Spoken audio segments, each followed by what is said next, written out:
Hi everyone. हम कोशिश करेंगे with in 20 minutes 30 name reaction समझने की और एकदम टू दी पॉइंट चीज़ें समझेंगे जो कि मोस्ट एक्सपेक्टेड है नीट 2026 के लिए। ठीक है, एकदम टू दी पॉइंट चीज़ें, रिएजेंट क्या होता है, प्रोडक्ट क्या बनेगा, सब कुछ। और इसको हमने डिटेल में भी बताया, वो भी हम सिखा देंगे। लेकिन अभी का हमारा टारगेट है, एक क्विक रिवीजन नहीं होता है जैसे कि जल्दी से हम सारी चीज़ें एकदम फटाफट रिवाइज कर लें और सो दैट एग्ज़ाम में हमें सारी चीज़ें याद रहें, तो हम वैसा देखने वाले हैं फटाफट। ठीक है, चलिए स्टार्ट करते हैं। पहली रिएक्शन है कैनिजारो रिएक्शन। देखिए कैनिजारो की पहचान क्या होती है, कॉन्सेंट्रेटेड बेस गिवन होगा या 50% बेस लिखा होगा और आपके पास ऐसा कार्बोनिल कंपाउंड होगा जिसके पास अल्फा एच नहीं होगा। मतलब अल्फा एच क्या होता है, कार्बोनिल कार्बन के जस्ट बगल वाले कार्बन से जुड़े हाइड्रोजन को अल्फा एच बोलते हैं। इसमें कोई अल्फा एच नहीं है। आपको डायरेक्ट प्रोडक्ट लिखना सिखाता हूँ, मैकेनिज्म मैं नहीं बता रहा। ठीक है, देखो जो भी एल्डिहाइड होता है उसको आप एक कार्बन है, एक कार्बन का अल्कोहल बना लो, ये रिड्यूस प्रोडक्ट होता है, अल्कोहल बन गया एक कार्बन का, और उसी एक कार्बन का एसिड बना लो या उसी एसिड का सॉल्ट बना लो, तो ये ऑक्सीडाइज प्रोडक्ट होता है, ये रिड्यूस प्रोडक्ट होता है। जैसे यहाँ पे देखो ये एल्डिहाइड है, इसके पास कोई अल्फा एच नहीं है, इसके बगल में कोई हाइड्रोजन नहीं दिख रहा है कार्बन से अटैच्ड, sp3 कार्बन से अटैच्ड, तो यहाँ नो अल्फा एच है, बेस है, तो कैनिजारो मतलब इस कार्बन का हमें क्या बना लेना है, अल्कोहल बना लेना है और इसी का हमने एसिड बना लेना है, डायरेक्ट प्रोडक्ट। बाकी 30 नेम रिएक्शन का वीडियो है जिसमें हमने पूरा मैकेनिज्म डिस्कस किया है एक एक चीज़ों को, वो भी आप देख सकते हो। लेकिन अभी हमारा क्विक रिवीजन चल रहा है, लेकिन इसमें थोड़ा सा हम डिस्कस कर लेते हैं। मान लो हाइड्रोजन है, ये डी है, मैकेनिज्म क्या होता है, बेस है यहाँ पे, ये ओ डी, ओ एच की जगह ओ डी है, ये न्यूक्लियोफाइल इसके कार्बन के इलेक्ट्रोफिलिक सेंटर पर अटैक करेगा, ये बॉन्ड ओपन हो जाएगा। फिर से होता है क्या, ये नेगेटिव चार्ज आता है, बात आती ये वाला बॉन्ड टूटेगा, अटैक करेगा यहाँ, या ये वाला, तो हमारे पास जो सी एच की एनर्जी होती है वो कम होती है, तो जल्दी टूट जाएगा। तो ये इधर आता है, तो ये हाइड्रोजन उठ के जाके यहाँ अटैक करता है और ये बॉन्ड ओपन हो जाता है, तो ये अटैक किया हाइड्रोजन, बॉन्ड ओपन हो गया। अब ये नेगेटिव क्या करता है, ये वाला जो डी नहीं था इससे डी लेके और ये बना देता है। तो फिलहाल ये तो हम वहाँ पे डिस्कशन किए हैं, अभी आपको एक क्विक रिवीजन याद दिला दिया कि एनर्जी याद रखना। ठीक है, और ये इंट्रामोलिकुलर कैनिजारो है, इसमें क्या होता है, CHO है, एक ही मॉलिक्यूल में दोनों CHO है, तो एक को आप ऑक्सीडाइज करके लिख दो और एक को रिड्यूस करके लिख दो, यहाँ पे H बना लो, ये OH हो जाएगा। ठीक है, चलिए एल्डोल कंडेंसेशन देखते हैं। एल्डोल कंडेंसेशन में क्या होता है, मतलब डायरेक्ट प्रोडक्ट लिखना सिखाता हूँ।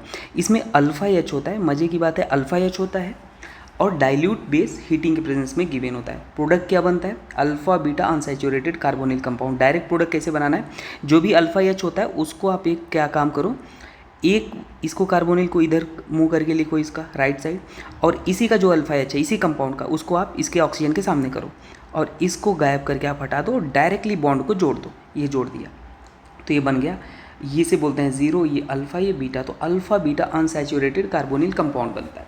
ठीक है, इसी को बोलते हैं। तो प्रोडक्ट ऐसे ही बनाना जब बना। बाकी मैंने मैकेनिज्म भी डिस्कस किया है, पर मैकेनिज्म मैं आपको याद नहीं बोलूँगा कि याद रखो, हाँ या ये याद रखो, लास्ट स्टेप होता है जिसमें वाटर रिमूव होता है, वो E1 CB मैकेनिज्म होता है। बाकी एल्डोल मैं आपको बता दूं कि लगभग हमने 1 घंटे का लेक्चर बनाया केवल एल्डोल पे, ये सारे एल्डोल के क्वेश्चन हैं। आपको लगता है एल्डोल अगर अच्छे से एकदम कंफर्म करना है तो आप ये लेक्चर जाके देख सकते हो, बेहतरीन। ठीक है, चलो आगे देखते हैं। तो इंट्रामोलिकुलर इंटरमोलिकुलर भी एल्डोल होता है, लेकिन वो सब हम यहाँ पे थोड़ा सा जल्दी से आपको बता देते हैं। देखो मैकेनिज्म में ही घुसना पड़ेगा थोड़ा सा। देखो यहाँ पर भी अल्फा एच है, कार्बन यहाँ पे भी है, यहाँ पर भी अल्फा एच है, तो हमेशा 6 मेंबर रिंग बनाना, 6 7 की पॉसिबिलिटी हो, 5 7 में 5 बनाना। तो अगर ये अल्फा एच को हम ये बेस खाएगा, ये नेगेटिव यहाँ पे अटैक करेगा जो कि 5 मेंबर रिंग बनाएगा।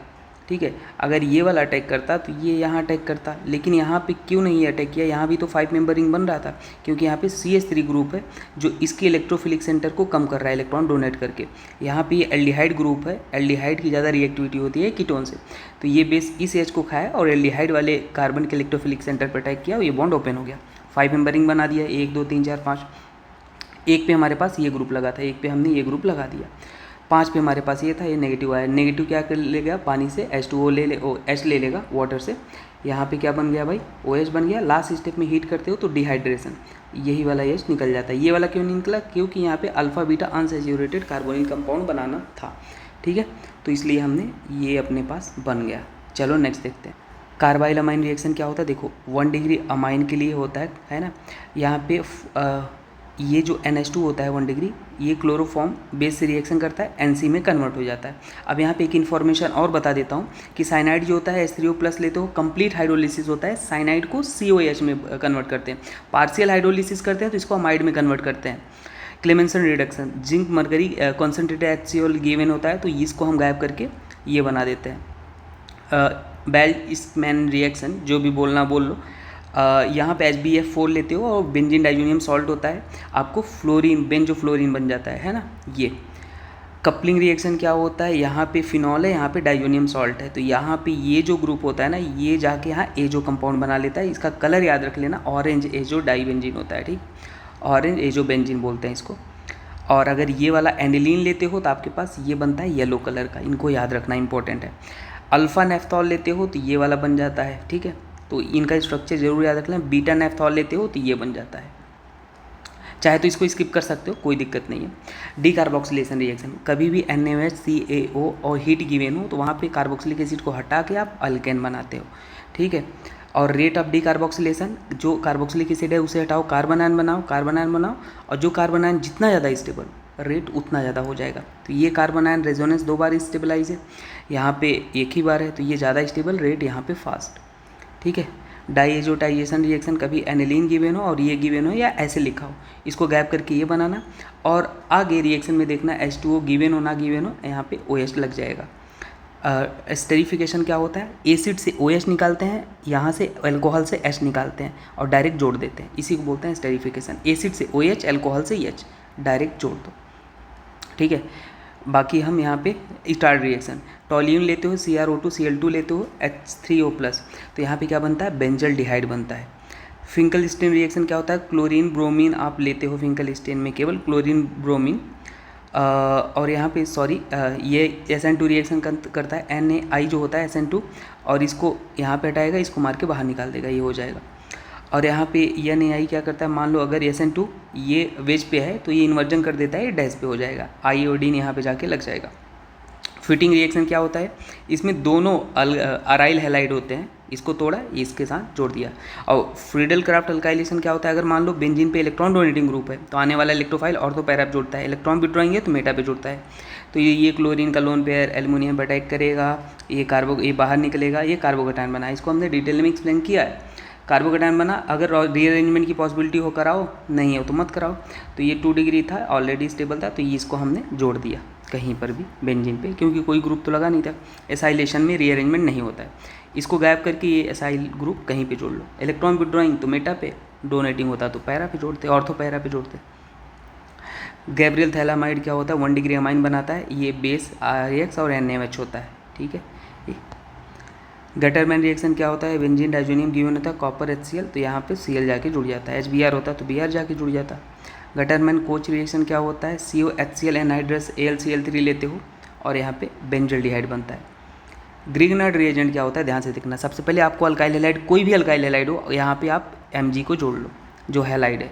अब Mg मेटल है और उसके बगल वाला कार्बन नेगेटिव है, यहाँ पे H2O हो, अल्कोहल हो, अमाइन हो, कुछ भी हो, ये नेगेटिव H को लेता है और ये बना देगा। NO2 है तो ये NO2 क्या करेगा, ये ग्रिग्नार्ड पहले से बना हुआ है तो ये नेगेटिव H को ले लेगा, RH बना देगा। अगर ये एनहाइड्राइड हो, इसको एक्टिव मेथाइलिन हाइड्रोजन बोलते हैं, एनहाइड्राइड टाइप हो डाइकीटोन, तो ये नेगेटिव इससे H ले लेगा, ठीक है।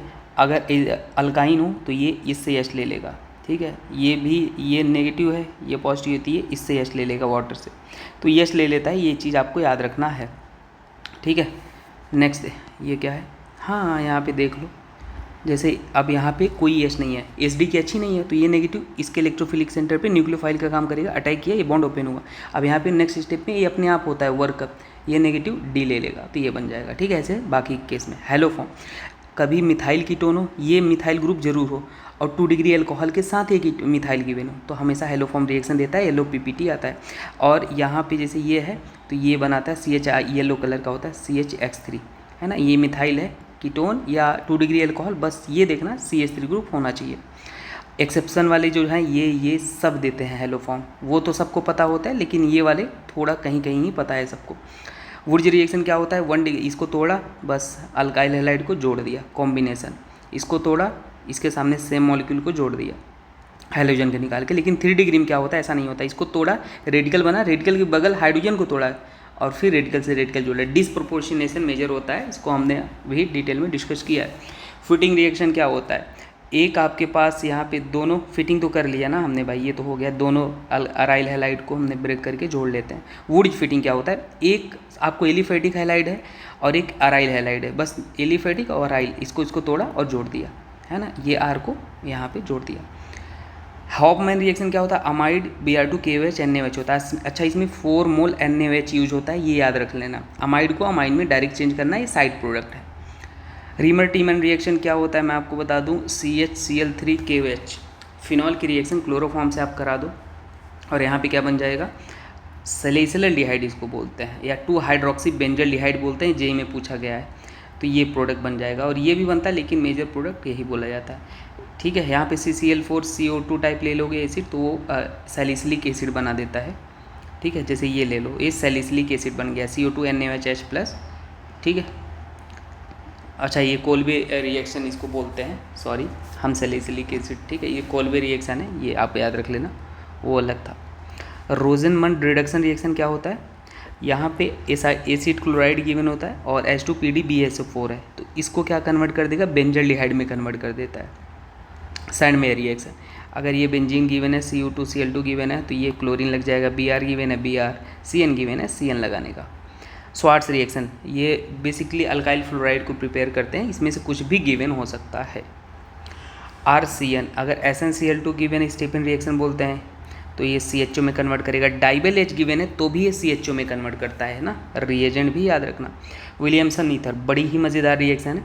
देखो ये बेस है और ये आपके पास स्टेरिक यहाँ पे कम है, 1 डिग्री में नहीं है ना, देखो एक ही मिथाइल ग्रुप है, तो ये बेस इस पर अटैक करके इसको बाहर निकाल देगा, SN2 फेवर करेगा, क्योंकि SN2 स्टेरिक फेवर डिपेंड करता है, स्टेरिक कम तो SN2 ज़्यादा, ये अटैक करेगा, यहाँ पे बाहर निकला। लेकिन अगर कभी अल्काइल हैलाइड बल्कि हो, देखो ये अल्काइल, ये कभी बेस अटैक नहीं कर पाएगा, यहाँ पे याद रख लेना, यहाँ पे एलिमिनेशन हो जाएगा। प्रोडक्ट अगर बनाना भी चाहते हो तो आपके पास ये वाला बनेगा, एलिमिनेशन पॉसिबल है, SN2 पॉसिबल नहीं है, याद रखना। ये मैंने बना दिया E2 reaction. Wolff Kishner reduction reaction क्या होता है, आपके पास सेम जो क्लेमेंसन करता था, कार्बोनिल को हटाएगा और ये बनाएगा। और मैकेनिज्म मैं नहीं डिस्कस कर रहा। हाँ, आपको मैं एक चीज़ और बता दूं, जिन लोगों को लास्ट में नहीं समझ आ रहा है केमिस्ट्री को कैसे पढ़ें, है ना, रिवीजन नहीं हो पा रहा है, तो मैं आपको बता दूं, मैंने विदिन 3 आवर पूरी ऑर्गेनिक, पूरी इनऑर्गेनिक, मतलब 3-3 आवर की ऑर्गेनिक इनऑर्गेनिक फिजिकल केमिस्ट्री करा दी है, जिसमें हर चैप्टर का कोर कॉन्सेप्ट है, पूरा थियरी, कोई इंपॉर्टेंट क्वेश्चन सब कुछ है, ये तो पूरा थियरी है। उसके बाद हमने विदिन 3 आवर में तीनों केमिस्ट्री का top 100 physical, top 100 organic, top 100 inorganic हमने क्वेश्चन करा दिया है। अभी अगर आपको सबसे बेस्ट रिवीजन चाहिए जिससे पूरा क्वेश्चन, इंपॉर्टेंट कॉन्सेप्ट, फार्मूला याद हो जाए, तो आप ये देख सकते हो, टॉप 100 फिजिकल, विदिन 1 या 1.5 घंटे के लेक्चर हैं, है ना, आप उसको देख सकते हो। ये क्या हो जाएगा, इसे पूरा का पूरा हर केमिस्ट्री का चैप्टर का कोर कॉन्सेप्ट, कोर फार्मूले जो होते हैं रिवाइज हो जाएंगे। फिजिकल, ऑर्गेनिक, इनऑर्गेनिक, ये तीनों का हमने करा दिया है। तो अभी रिसेंट के लिए तो ये है। बाकी मैं आपको बता दूँ, हमने 5 स्टेप स्ट्रेटजी करा रखा है ना, ये सब तो अभी लास्ट में हमने करा है। 5 स्टेप स्ट्रेटजी एक वेल प्लानिंग हमारा था मिशन, जिसमें हमें 180 आउट ऑफ दिलाना था स्टूडेंट को, और ये हमने ऑलरेडी कर रखा। मैं आपको बता दूं, नीट पहले आप समझ लो, जो लोग नए हैं उनके लिए, बाकी लोग वीडियो स्किप कर सकते हो। नीट 2025 का जो पेपर था, हमने जो विदिन 2 मंथ कराया था, यही पूरा क्वेश्चन वही पैटर्न फॉर्मेट पे आया था। आप देख लो, ये रेफरेंस है, पूरा वीडियो भी दे दूंगा, आप देख लेना। तो ये 2025 का था। सोचो 2026 के लिए हमने क्या ही कराया, भयंकर चीज़ें कराई है। हमने 5 स्टेप स्टडी कराया था, जिसमें फर्स्ट स्टेप क्लासिक 1 शॉट, एक ऐसा 1 शॉट देखो जिसे देखने के बाद आपसे ऑलमोस्ट सारे क्वेश्चन बने। ऐसा नहीं है कि आप 10 क्वेश्चन के बाद कहीं पे जाके उलझ जा रहे हो। तो एक हमने कोशिश किया है ना, कि परफेक्ट बनाने का, कि उससे आपका कॉन्फिडेंस बने। होता है ना, कभी आप कितना भी पढ़ लो समझ नहीं आता, तो आप ये लेक्चर आपके सारे चैप्टर के 1 शॉट हमने करा दिए थे। लेकिन अभी टाइम नहीं है आपको देखने के, सब कुछ प्लेलिस्ट में है, आप इसको देख सकते हो, ठीक है। उसके बाद ये हमारा फर्स्ट स्टेप था। और कभी ऑर्गेनिक से डर लगता है तो आप मेरा लेक्चर एक बार देखना, आपका ऑर्गेनिक का डर खत्म हो जाएगा, आपको समझ आएगा कैसे ऑर्गेनिक पढ़ा जाता है, क्या होती है ऑर्गेनिक, ठीक है। सेकंड, सुपर 45 क्वेश्चन, एक ऐसा 45 क्वेश्चन जो कि पूरा का पूरा चैप्टर को कवर कर दे, पूरा का पूरा थियरी कवर कर दे, पूरा का पूरा कॉन्सेप्ट रिवाइज कर दे, एनसीईआरटी एक्सेप्शन सब आ जाए। और एक्सप्लेनेशन ऐसा रैंडम एक्सप्लेनेशन नहीं होना चाहिए, जो कि पूरा अगर थोड़ा भी बेसिक अंडरस्टैंडिंग जिसको है वो पूरा क्लैरिफाई हो जाए। तो ये हमने हर चैप्टर का ये भी करा दिया पूरा प्लेलिस्ट में, आप इसको भी देख सकते हो। उसके बाद हमने थर्ड स्टेप बोला था 25 most expected question chapter wise, जो कि हमने लास्ट ईयर कराया था। उसके बाद संडे स्पेशल टेस्ट, जो कि हमने ऑलरेडी संडे स्पेशल टेस्ट करा दिया, सब कुछ हो गया, ठीक है। और वो उसके लिए हमने मेंटरशिप लॉन्च किया था स्टूडेंट के कहने पे 200 में, और जिसको पैसा नहीं था फ्री में दिया है भाई, ठीक है। आप ये मत सोचना, और आपके पास जेन्युइनली अगर नहीं एबल हो पे करने में, फ्री मिल जाता, ठीक है। तो उसमें क्या था, हमने संडे स्पेशल टेस्ट कराया। मज़े की बात है उसमें 50% क्वेश्चन जेई के लेते थे, जिसमें 160 प्लस ऑलमोस्ट स्टूडेंट के होते थे, 180 आउट ऑफ 1-2 लाते ही थे। 500 से ज़्यादा स्टूडेंट है। तो मैं आपको जस्ट ये नहीं बोला आप मुझे फॉलो करो या ज्वाइन करो, आप एक बार कंटेंट देखो, आप जेन्युइन जगह से कहीं भी पढ़ रहे हो, सिंसियरली पढ़ो, ठीक है। और आप जेन्युइन तरीके से पढ़ते हो एकदम क्वालिटी कंटेंट के साथ, आपका सिलेक्शन कोई नहीं रोक सकता। और लास्ट स्टेप, गेस पेपर। ये गेस पेपर है भाई, एक ऐसा गेस पेपर जो हर क्वेश्चन को बहुत ही सेलेक्टिव बनाया गया है, जिससे आपको एकदम क्लैरिफाई कॉन्सेप्ट हो जाए। एक्सप्लेनेशन तो एकदम तगड़ा ही होता था। तो ये वही क्वेश्चन लगभग 8 से 10 हमने पेपर दे दिए हैं इसके। अगर आप इसको देखते होंगे तो डेफिनेटली एक अलग फीलिंग आएगा, आपको लगेगा हाँ बढ़िया आपने प्रैक्टिस किया है। और डियर एक चीज़ और मैं आपसे बोलना चाहूँगा, है ना, आई एम सॉरी, कभी कभी हम क्योंकि 3-3 घंटे का लगातार लेक्चर बनाते हैं, कंटेंट प्रिपेयर करते हैं, बहुत कुछ सब कुछ ये आप देख रहे हो, है ना। और हमारे साथ में केवल बॉबी सर हैं जो टेस्ट कराते हैं, बाकी कोई नहीं है, तो मुझे करना पड़ता है। तो कभी कभी हम थोड़ा ऑप्शन एक्सप्लेन सही किए हैं, कभी कभी टिक गलत कर दिए हैं, है ना। ये ऐसा बहुत कहीं हुआ है, 2-4 जगहों पे, है ना, 2-4% केस में। तो वो आप कमेंट करके कंफर्म कर लिया करो और ख़ुद समझ लिया करो कि हाँ कुछ रहा होगा, है ना। मतलब दिमाग कभी कभी होता है ना एकदम कि हम बोल रहे हैं तो नहीं काम करता। तो इसका मतलब ये नहीं कि मैंने गलत पढ़ाया है, ठीक है। कहीं कहीं पे ऐसा होगा तो आप कंफर्म कर लेना, मुझे मैसेज कर देना, रिप्लाई कर दूंगा, ठीक है। उसके लिए आई एम सॉरी, ठीक है। और आगे से हम कोशिश करेंगे कि ऐसा ना हो, बिल्कुल ना हो, एकदम ये जो 1% भी केस में हो रहा है वो ना हो, ठीक है। तो चलिए मिलते हैं नेक्स्ट वीडियो में। अभी के लिए जैसा बोला वैसा कर लो। चलो, थैंक यू एवरीवन। और हाँ, मेंटरशिप किसी को कैसे ज्वाइन करना था, व्हाट्सअप ग्रुप है, लिंक डिस्क्रिप्शन में, आप ज्वाइन कर लो वहाँ से जाके, और पर्सनली मैसेज करना, ठीक है। फिर हम आपको बताएंगे। और जो भी पहले से, भगवान करे आप सभी का सिलेक्शन इसी साल हो, लेकिन जो से पहले से माइंडसेट बना लिए हैं उनके, तो आप उससे जुड़ सकते हो और ज़्यादा से ज़्यादा लोगों तक ये चीज़ बता सकते हो, सो दैट सबका बेनिफिट हो, ठीक है। और थैंक यू एवरीवन। चलो मिलते हैं नेक्स्ट वीडियो में।